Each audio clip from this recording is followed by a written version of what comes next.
Assalamualaikum warahmatullahi wabarakatuh. Waalaikumsalam warahmatullahi wabarakatuh. Bismillahirrahmanirrahim. Alhamdulillahi rabbil alamin. Wassalatu wassalamu ala ashrafil anbiya'i wal mursalin, Sayyidina wa maulana Muhammadin wa ala alihi wa ashabihil mujahidin at-tahirin, amma ba'du. Saudara-saudara kaum muslimin rahimakumullah, jauh berjalan banyak dilihat, dan pengalaman adalah guru yang paling bijaksana. Pantang seorang muslim jatuh dua kali di tempat yang sama. Hari ini lewat sini jatuh, pantas belum pengalaman. Besok lewat situ lagi jatuh lagi, goblok amat. Si amat saja tidak goblok. Kita mau bicara keagungan Ramadan yang ditandai tiga hal. Pertama, Ramadan dipilih oleh Allah menjadi bulan tempat di mana pertama kali diturunkan Al-Quranul Karim, kitab suci kita, imam kita, pedoman utama dalam melaksanakan berbagai kegiatan hidup. Pertama, ia berisi akidah yang tujuannya menyelamatkan manusia dari ketergantungan kepada benda, menyelamatkan manusia dari kemusyrikan, baik syirik yang jali maupun syirik yang khafi. Syirik jali itu syirik terang-terangan, nyata-nyata menyembah berhala, nyata-nyata meyakini Tuhan lebih dari satu. Kalau gitu insya Allah kita aman. Tapi ada syirik khafi, syirik yang tersembunyi, menjadikan yang selain Allah sebagai tujuan akhir dari seluruh kegiatan hidup. Itu syirik khafi. Saya sejak pakai cincin ini rezeki lancar. Cincin. Saya sejak pakai gesper ini, jangan anak gadis, nenek-nenek ngelihat saya lemes. Gesper. Ini sejak ada perkutut di rumah ini, bisnis bagus. Perkutut. Kalau komputer lebih kita kagumi dari Allah, itulah berhala kita. Kalau pangkat lebih kita utamakan dari Allah, itulah berhala kita. Kalau ilmu lebih kita kagumi daripada Allah, itulah berhala kita. Quran membebaskan manusia dari ketergantungan kepada benda, membersihkan keyakinan, meluruskan tauhid dengan konsep akidah. Lalu sisi yang kedua, syariat untuk mengatur kehidupan sesama manusia. Selama ini kalau mendengar syariat, yang terbayang oleh kita kan yang serem-serem, dan memang diopinikan sedemikian rupa. Padahal watak syariat itu pertama, al-musawat bainan nas fi takalifil ahkam. Ini watak syariat Islam. Semua manusia sama dalam berhadapan dengan hukum Allah. Semua manusia sama. Bukankah ini yang kita perjuangkan dengan tuntutan keadilan? Supaya di Republik ini jangan ada warga negara kelas 1. Supaya di Republik ini jangan ada yang kebal hukum. Supaya di Republik ini hukum jangan seperti pisau, tajam ke bawah tapi tumpul ke atas. Syariat mengajarkan al-musawat bainan nas fi takalifil ahkam. Semua manusia sama dalam berhadapan dengan hukum Allah. Ketika mengajarkan orang beramal, Rasulullah kepada putri kesayangan beliau sendiri berkata, "I'mali ya Fatimah, i'mali fa inni la ughni anki minallahi syai'a." Fatimah beramal kau, Fatimah sholat, Fatimah puasa, Fatimah haji. Kalau kau tidak beramal, aku ayahmu Rasulullah tidak akan sanggup membelamu di akhirat nanti. Inilah watak syariat. Tidak mentang-mentang anak kesayangan lalu ada jaminan, sudah Fat, kamu nggak sholat nggak apa-apa, nanti di akhirat ada papi. Tidak. Semua manusia sama dalam berhadapan dengan hukum. Andai kata Fatimah putri Muhammad mencuri, tidak usah orang lain, Muhammad sendiri yang akan memotong tangannya. Bukankah keadilan macam ini yang kita harapkan? Cuma sayang, selama ini banyak kita mengenal Islam seperti orang buta kenal gajah. Ada 3 orang buta dilepas ke kebun binatang, disuruh kenal gajah. Saya yakin laporannya lain-lain. Orang buta pertama bilang, Pak, gajah tipis lebar kayak kipas. Kenapa? Dia baru pegang telinganya. Orang buta kedua ngotot, goblok itu Pak. Yang betul saya, gajah kecil panjang kayak ular. Kenapa? Yang dia pegang ekornya. Orang buta ketiga lebih marah, dua-duanya tolol Pak. Yang betul itu saya, gajah tinggi besar seperti pohon kelapa. Karena yang dia pegang kakinya. Beginilah kita mengenal Islam. Seperti orang buta kenal gajah, frame of reference, kacamata pandangannya tidak total. Baru kenal kaki gajah sudah sok tahu gajah. Baru kenal telinga gajah sudah sok kenal gajah. Kemana-mana pidato, saudara-saudara, gajah tipis lebar kayak kipas. Buat orang yang belum kenal gajah, dia menyesatkan. Buat orang yang sudah tahu gajah, senyum di kolom. Oh, kau baru kenal kupingnya kok.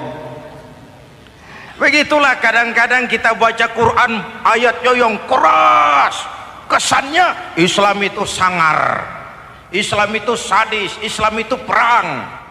Di sisi lain ada yang adem, sejuk, lalu lahir generasi feminim.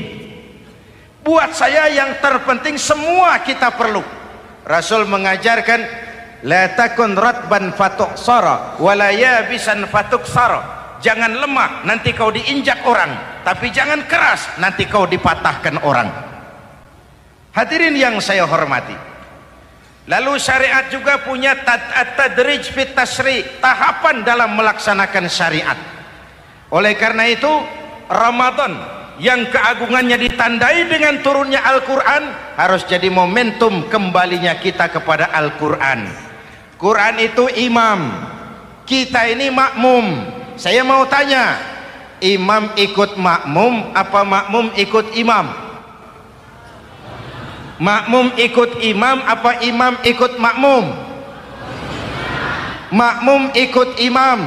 Kalau Quran imam dan kita makmum, kita ikut Quran, jangan Quran diminta ikut kita.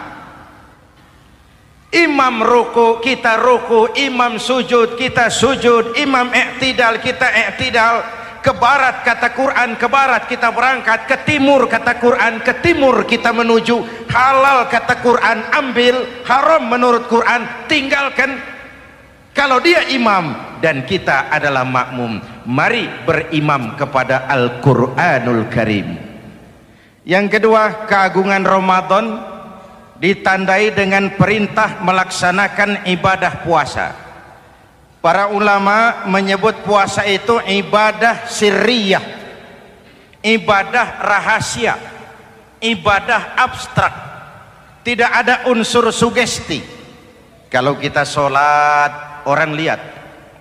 Kita sodakoh, orang tahu.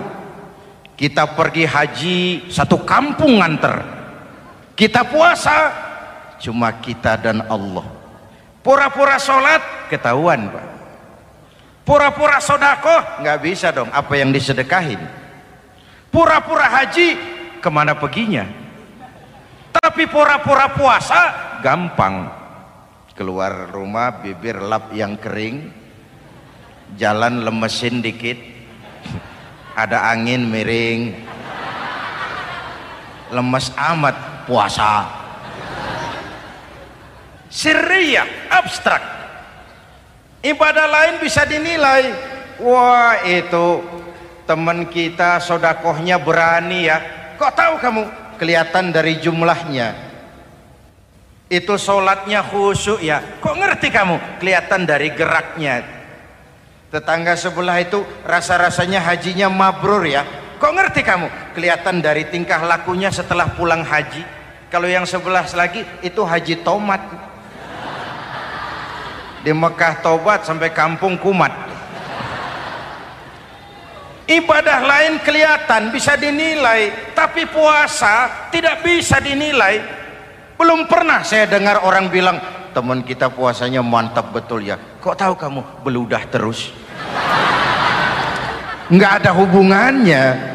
Oleh karena puasa ibadah sirri, ibadah abstrak, maka yang terbentuk dari ibadah ini pertama keikhlasan. Ini sikap hidup yang paling penting. Orang lain mau puji atau tidak bukan soal. Orang lain mau dengar atau tidak bukan soal. Ini urusan saya dengan Allah. Dari ibadah sirri seperti ini terbentuk keikhlasan, dan itu penting.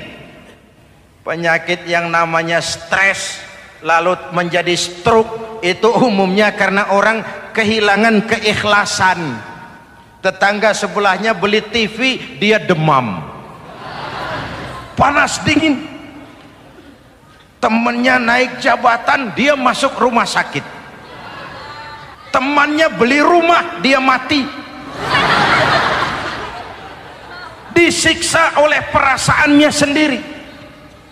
Marilah hidup dengan ikhlas. Beramal ikhlas. Saya menyantuni yatim bukan karena disorot TV, bukan karena masuk majalah, bukan karena dimuat koran, karena Allah. Berpakaian ikhlas. Saya berpakaian ini karena perintah Allah menutup aurat, bukan karena tuntutan Ramadan. Kalau cuma tuntutan Ramadan, Ramadan saja bagus busana muslim. Selesai Ramadan kembali pusar merajalela. Menerima jabatan ikhlas, ini amanah dari Allah. Jabatan adalah alat untuk mengabdi, bukan cuma alat yang melahirkan kekuasaan dan fasilitas. Kalau kekuasaan dianggap sebagai fasilitas dan kekuasaan, maka yang lahir tentu akhirnya maling-maling baru, yang lahir rampok-rampok baru, yang dikuras ya harta negara.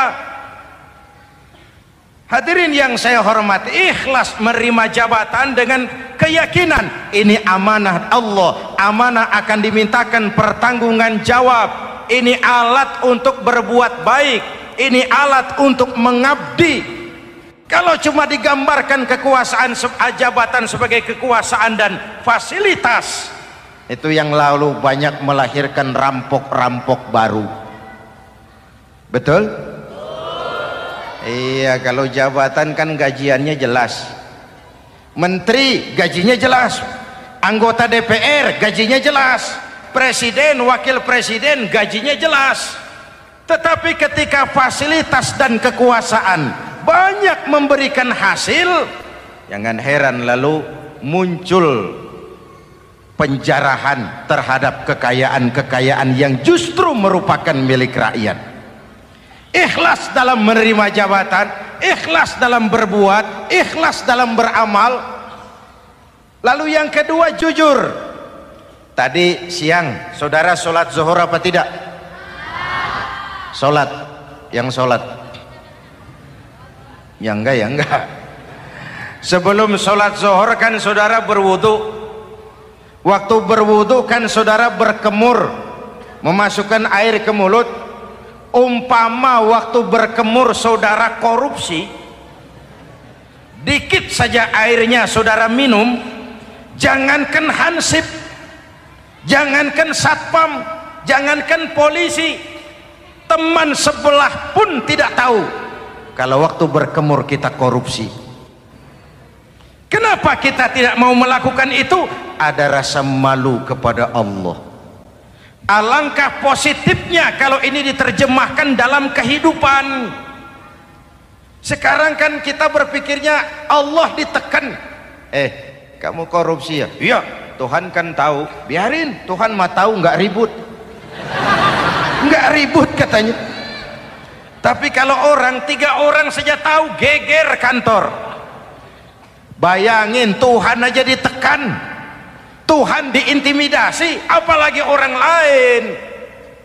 Lahir etika otonom, daya kontrol yang paling ampuh yang muncul dari dalam jiwa kita sendiri. Keikhlasan yang dibentuk oleh pelaksanaan ibadah puasa, kejujuran yang dibentuk oleh pelaksanaan ibadah puasa, lalu kesabaran. Kata Nabi, as-siyamu junnatun, puasa itu benteng, dinding. Fa idza kana yaumus siyami ahadikum, kalau salah seorang kamu tengah berpuasa, fala yarfus, jangan berkata kotor, wala yafsuk, jangan berkata keji. Wa in sabahu ahadun au qatalahu falyaqul inni shaim, inni shaim. Kalau ada orang mencaci maki dia, bahkan mengajak dia berkelahi yang menurut ukuran dia mesti menang, tapi karena puasa, maaf, saya bukan nggak berani sama kamu, saya sedang puasa. Kalau mau berkelahi juga ntar aja habis buka, segeran dikit berantemnya. Inni shaim, maaf, saya sedang berpuasa.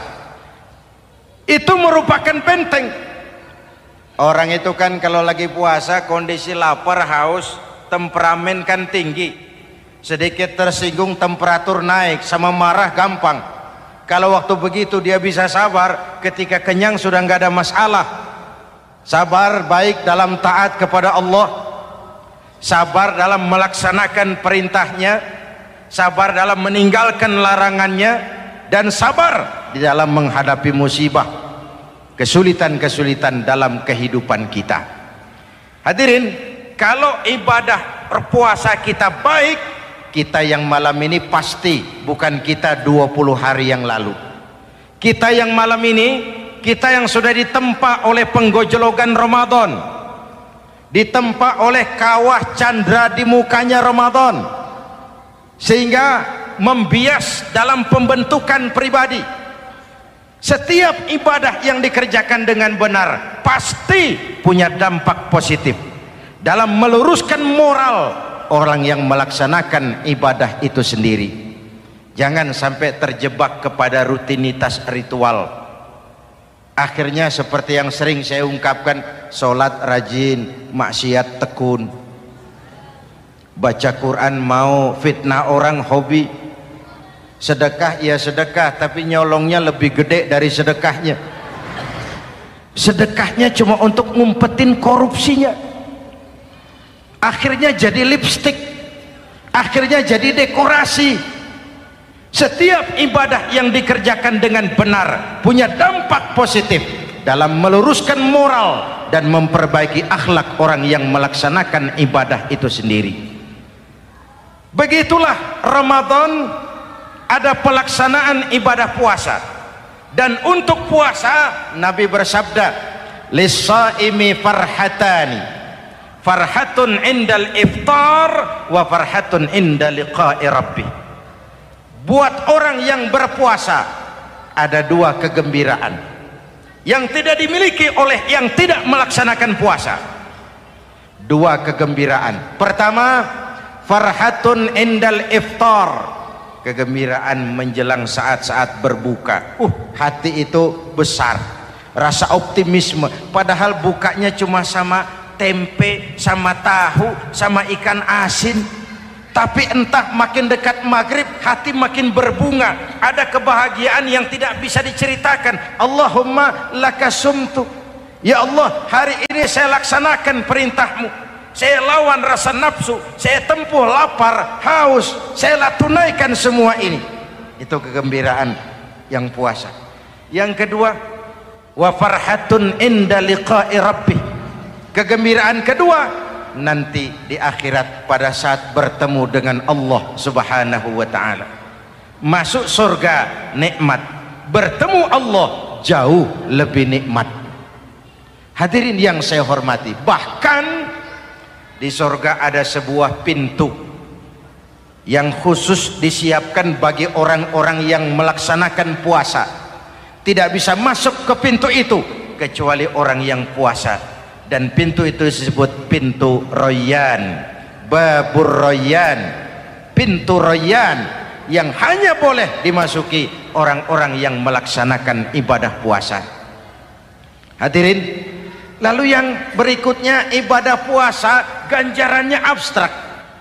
Kalau ibadah lain kita bisa lihat itu, sholat berjamaah pahalanya begini, haji kalau mabrur pahalanya begitu, sodakoh pahalanya begini. Puasa Allah cuma bilang as-siyamu li wa ana ajzibi, puasa untukku dan aku yang membalasnya. Berapa besar balasan Allah tidak diberitahu. Artinya apa? Kalau saudara kerja, mandor bilang, mas kau kerja sama saya, gajimu sebulan 5 juta, ketahuan sebulan 5 juta, kita kan bisa kong-kalingkong, ada mandor rajin, tidak ada mandor kendor, pokoknya jatah 5 juta. Tapi kalau mandor cuma bilang, mas kau kerja sama aku, soal gajimu nanti aku yang atur, berapa besarnya nggak dikasih tahu. Aturan seperti ini harusnya membuat kita kerja lebih hati-hati. Sebab apa? Mungkin gaji kita sama saja 5 juta kalau kerja biasa-biasa, mungkin jauh lebih besar kalau pekerjaan memuaskan, mungkin tidak digaji sama sekali kalau pekerjaan sembarangan. Tidak dijelaskannya gambaran pahala puasa menjadi sugesti untuk melaksanakan ibadah puasa ini dengan sebaik-baiknya. Hadirin yang saya cintai, yang ketiga soal keagungan Ramadan ini. Di dalam bulan Ramadan ada satu malam yang bobotnya khairun min alfi syahrin. Satu malam tapi lebih baik daripada 1000 bulan, yang kita kenal dengan malam Qadar atau Lailatul Qadar. Sementara itu adanya pada sepertiga yang akhir dari bulan Ramadan, terutama di malam-malam ganjil. Di negeri kita lihat terjadi pergeseran nilai. Awal-awal Ramadan, minggu pertama pasar sepi, masjid ramai, full house, meledak. Betul? Padahal Rasul memberikan contoh, kalau sudah masuk sepertiga yang akhir Ramadan, beliau sing-singkan lengan baju, hamparkan sajadah, lebih banyak di masjid daripada di rumah. Itu baginda Rasul. Sing-singkan lengan baju, hamparkan sajadah, lebih banyak di masjid daripada di rumah. Hadirin yang saya hormati, di situ makna meraih kemenangan.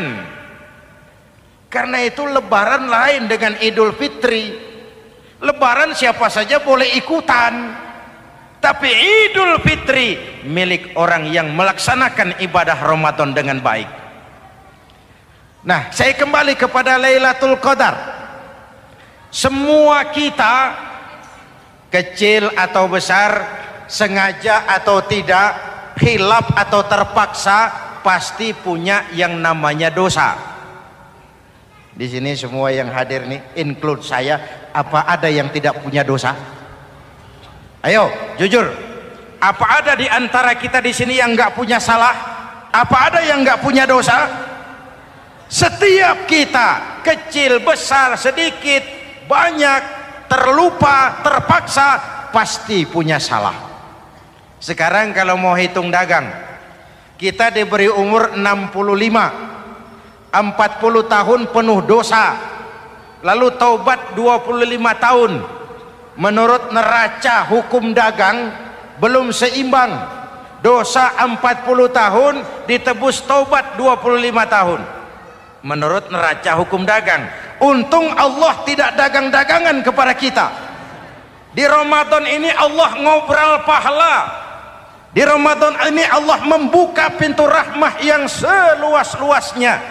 Sampai-sampai ada hadis qudsi, lau amiltumul khataya hatta mala'atis sama thumma nadimtum fataballahu alaikum.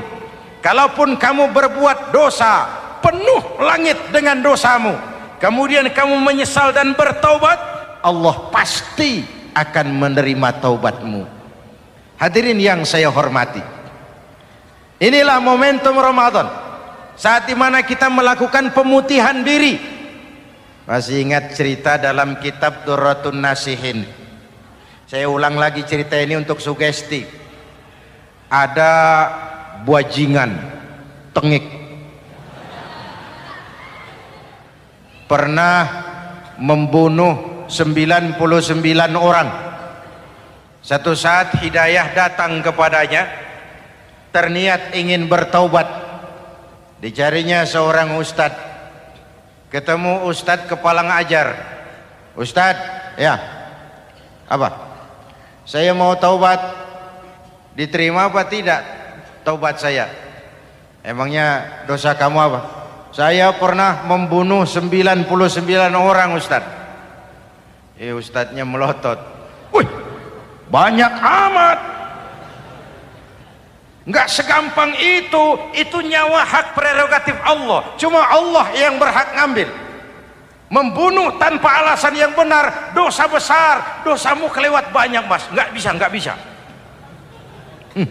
Dia ponis lebih dulu kayak surga milik bapak moyangnya. Ini preman kita pikir ini ustadz saya niat baik-baik kok ngomongnya nggak enak. Daripada 99 tanggung, saya lempengin aja nih urusan. Dibabat lagi ustadz, tamat, selesai, pas, cepet. Niat taubatnya masih terus, dia mengembara sampai ketemu seorang ustadz yang bijak.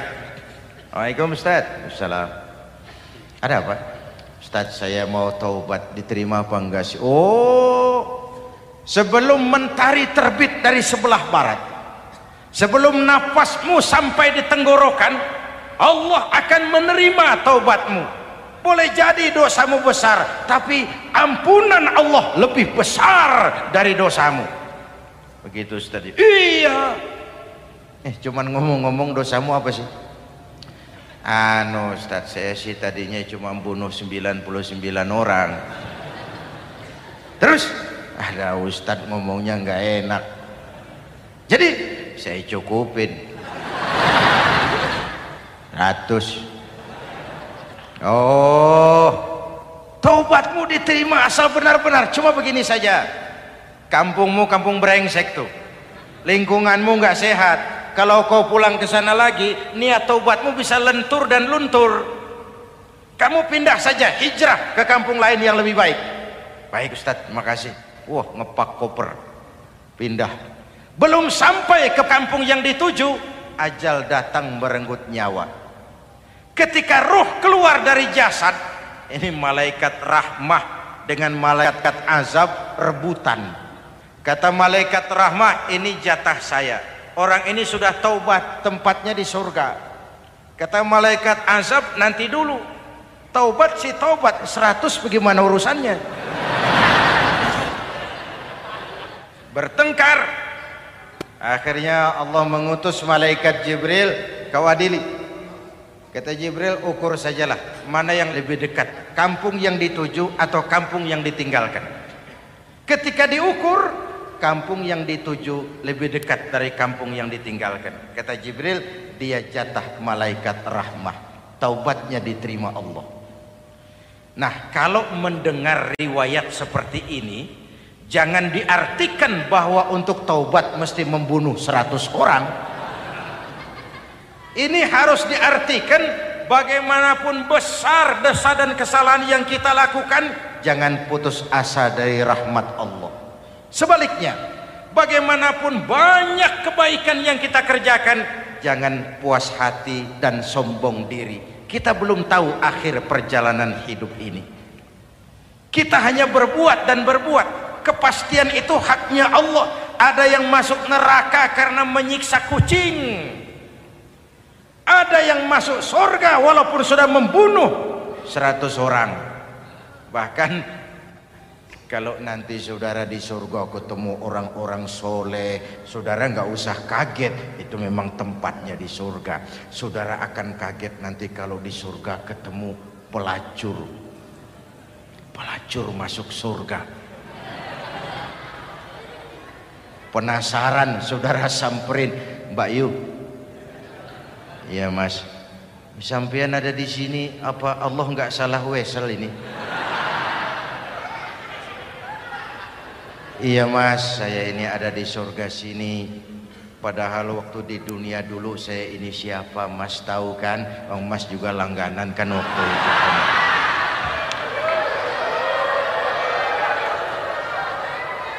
Tapi terus terang saja Mas, waktu di dunia itu saya terpaksa betul. Sejak lahir saya sudah yatim piatu. Sejak kecil sudah yatim piatu. Ada tetangga saya muslim sedikit kaya, tapi pelitnya 17 setan. Akhirnya demi tuntutan perut saya merantau ke kota besar. Ada yang nolong, katanya kerjanya ringan, uangnya lumayan. Apa? Yaitu demi sesuap nasi saya lakoni. Satu malam saya lagi berangkat dagang, lewat Masjid Baitul Ihsan, ada ceramah. Saya dengar dari jauh, ustadznya pidato, katanya Allah berpesan, "Lau amiltumul khataya hatta mala'atis sama, thumma nadimtum, fataballahu alaikum." Kalaupun kamu berbuat dosa, penuh langit dengan dosamu, lalu kau menyesal dan bertaubat, Allah pasti akan menerima taubatmu. Mendengar hadis itu Mas, berlinang air mata saya. Terbayang dosa-dosa yang pernah saya lakukan. Terbayang orang-orang yang pernah menanamkan modal asing.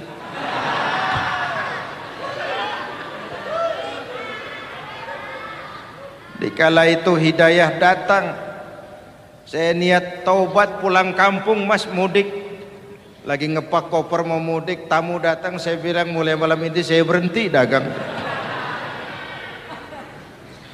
Taubat saya sebenar-benarnya, taubat saya diterima Allah, walaupun mampir dulu, transit dulu di tempat lain, akhirnya saya sampai juga ke sini. Inilah Ramadan. Orang baik bukan orang yang tidak pernah salah, karena tidak ada orang yang tidak pernah salah. Orang baik kalau dia berbuat salah, dia segera sadar, dijadikannya sebagai pelajaran untuk tidak diulanginya lagi di masa yang akan datang.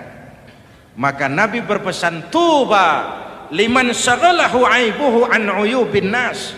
Beruntung benar orang yang kekurangan dirinya menyebabkan dia sibuk sampai tidak sempat mencari-cari kekurangan orang lain.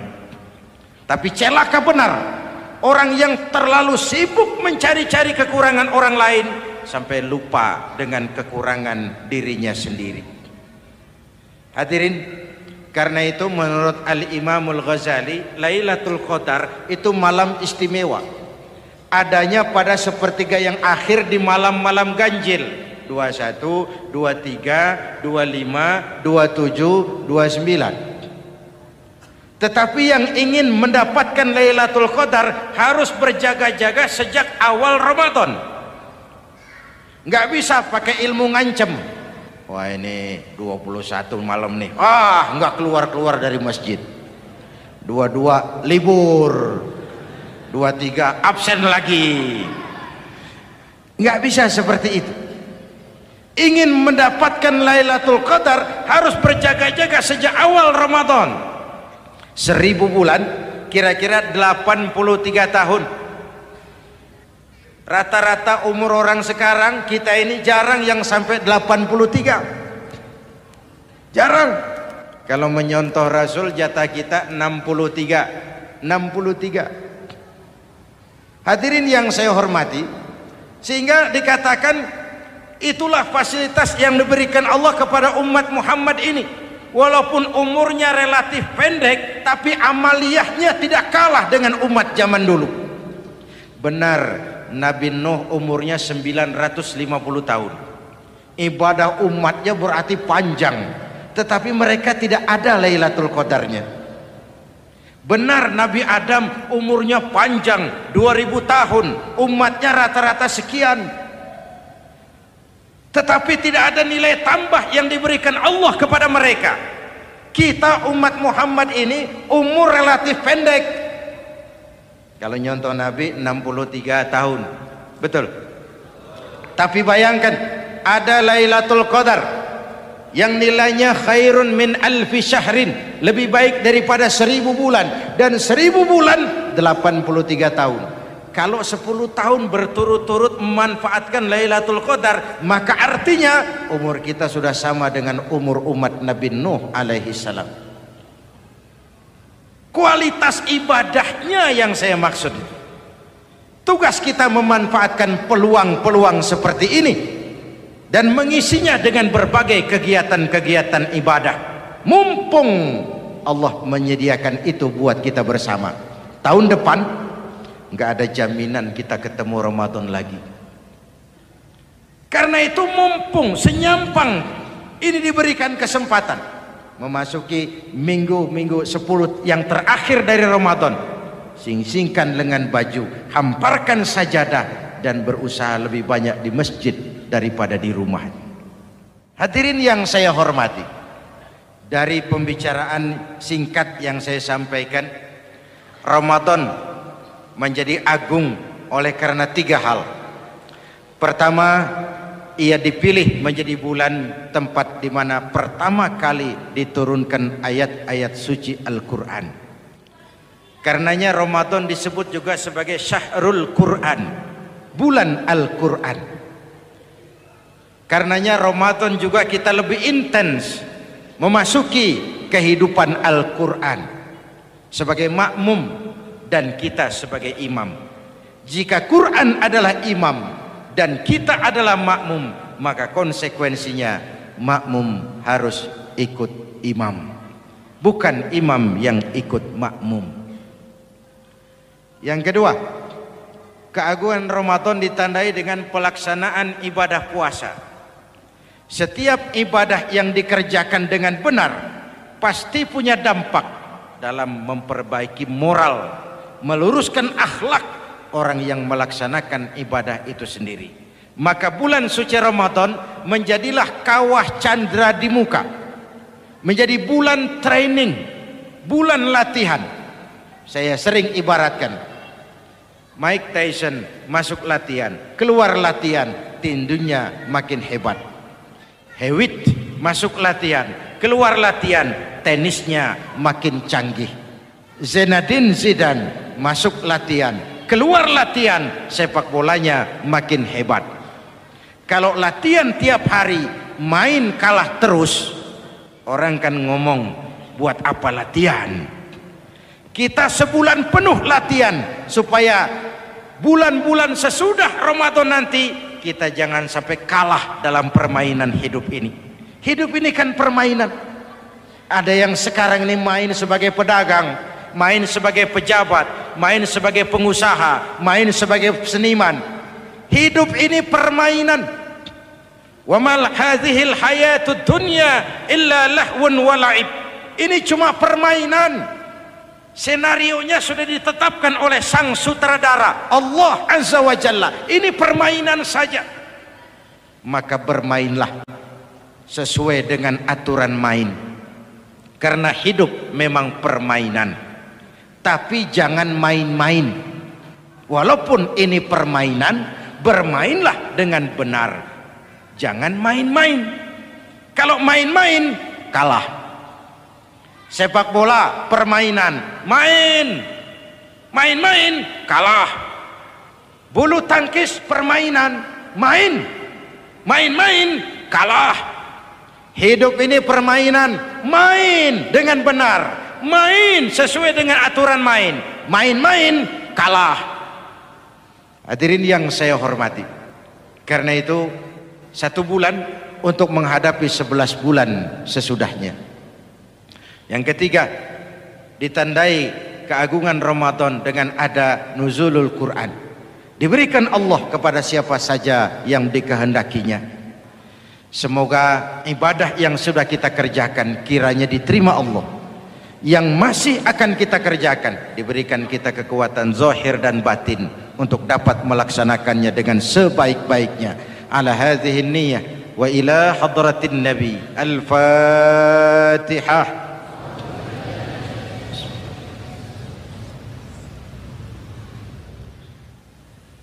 Bismillahirrahmanirrahim. Alhamdulillahi rabbil alamin. Allahumma salli wa sallim mubarak ala sayyidina Muhammadin wa ala alihi wa sahbihi ajma'in.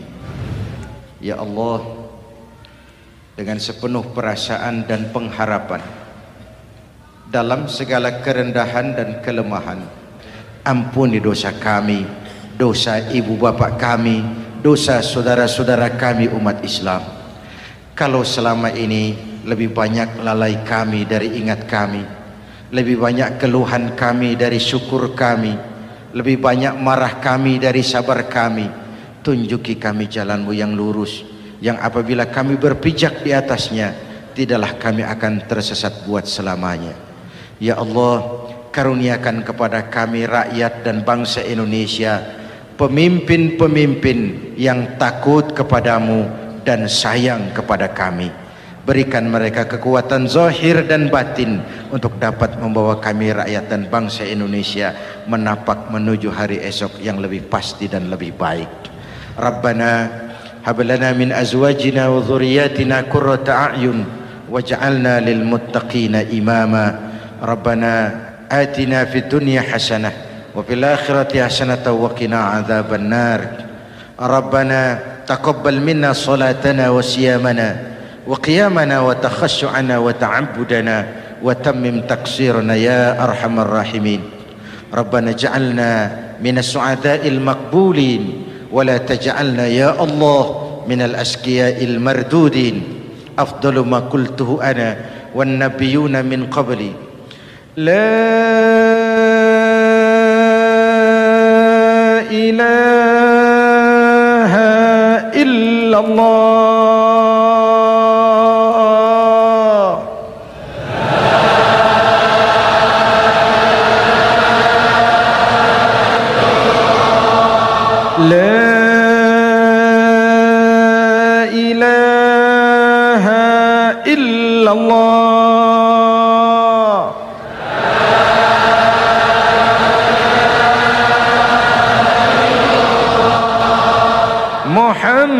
Muhammadur Rasulullah.